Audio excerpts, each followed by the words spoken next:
Latina Queenmaker na si Osmel Sosa na bahagi ng Miss Universe organization, aprobado sa kanya ang gawang Pinoy na Miss Universe crown. Let's take a look. Makuli the PH, your passion the lover channel. Mag-subscribe ka na! Hello Universe, hello Philippines, welcome to my YouTube channel.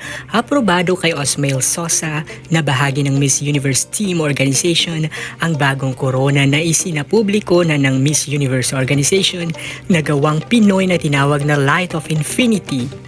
Napakomento ito sa kanyang social media account na ito raw ang pinakamagandang corona na kanyang nasilayan sa kasaysayan ng Miss Universe. The wait is over.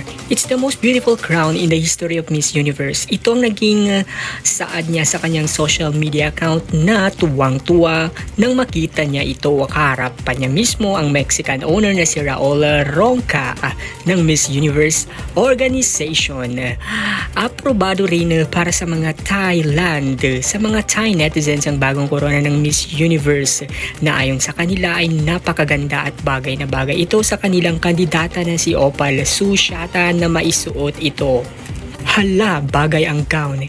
Yan ang naging post naman ni Seven Barreto na official team of photographer ni Chelsea Manalo matapos nitong makita ang corona kung saan ay nasilip na nga nito ang gown na irarampa ni Chelsea Manalo sa Miss Universe 2024 na gaganapin sa Viva Mexico.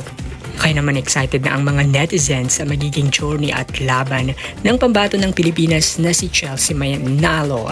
Kaya naman ating pakaantabayanan, ating tutukan at suportahan ang magiging laban ni Chelsea Manalo sa finale ng Miss Universe 2024 na gaganapin sa Viva Mexico.